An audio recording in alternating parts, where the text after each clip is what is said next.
नमस्कार, आदाब। The politics live में स्वागत है आपका। और राजनीति की बात हम करते हैं तो राजनीति की बात में आज करेंगे कि क्या भारतीय जनता पार्टी वाकई संविधान बदलना चाहती है। जो 400 पार का नारा है वो सिर्फ संविधान बदलने के लिए है या गवर्नेंस के लिए है। भारतीय जनता पार्टी के कर्नाटक के एमपी हैं अनंत कुमार हेगड़े। अपने कंट्रोवर्शियल बयान के लिए जाने जाते हैं।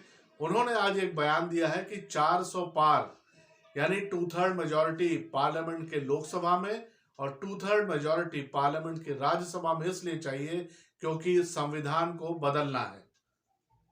जाहिर सी बात है कि भारतीय जनता पार्टी के इस नेता के बयान से एकदम खलबली मच गई राजनीतिक माहौल में और विपक्ष ने यह बड़ा मुद्दा उठाया है कि भारतीय जनता पार्टी की असली मंशा संविधान को बदलना है।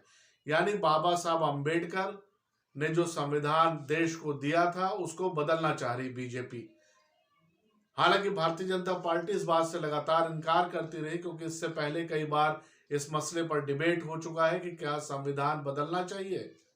संविधान में वैसे बहुत सारे अमेंडमेंट तो हुए हैं लेकिन संविधान की मूल भावना से अभी तक छेड़छाड़ नहीं किया गया है।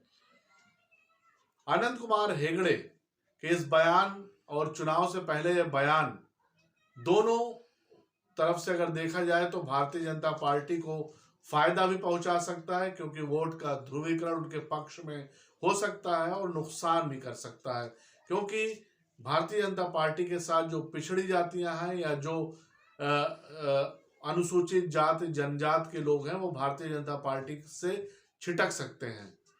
इन सब प्रॉस कॉन्स का ध्यान रखते हुए सबसे बड़ा बयान कांग्रेस के अध्यक्ष मल्लिकार्जुन खड़गे की तरफ से आया है। उन्होंने साफ तौर पर आरोप लगाया है कि भारतीय जनता पार्टी मनुवाद की पार्टी है और मनुवादी जो कॉन्सेप्ट है उसको देश के ऊपर लादना चाहती है और ख़ास करके जो गरीब तबका है या जो तबका ऐसा कह सकते हैं कि जो महरूम है बहुत सारी चीज़ों से, उन पर अपनी सबकत या हुकूमत कायम करना चाहती है।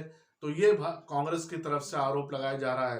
कांग्रेस के नेता राहुल गांधी जो अभी भारत जोड़ो न्याय यात्रा पे चल रहे हैं उन्होंने भी लमसम यही आरोप लगाए हैं। उनका भी कहना है कि बीजेपी की असली मंशा संविधान बदलने की है, गवर्नेंस की नहीं है। और जो पीएम लगातार 400 पार का नारा दे रहे हैं उसमें साफ तौर पे ये मंशा दिखाई दे रही है क्योंकि 2/3 मेजोरिटी अगर लोकसभा में आते हैं तो बीजेपी उस तरफ बढ़ सकती है।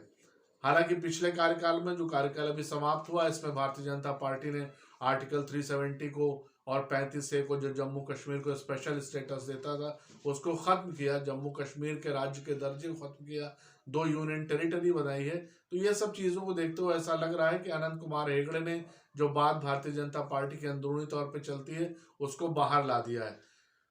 राहुल गांधी कह रहे हैं कि यह संघ परिवार का एजेंडा है। हालांकि अब चुनाव नोटिफिकेशन में ज़्यादा दिन नहीं रह गया है और चुनाव आने के बाद इस पर जनता अपनी राय देगी कि आखिर वो 400 सीट बीजेपी को देना चाहती है कि नहीं।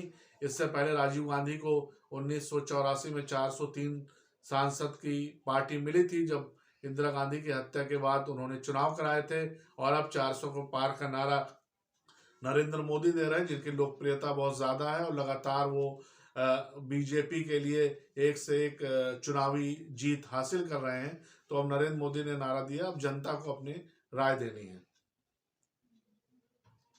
धन्यवाद। फीडबैक का इंतजार रहेगा।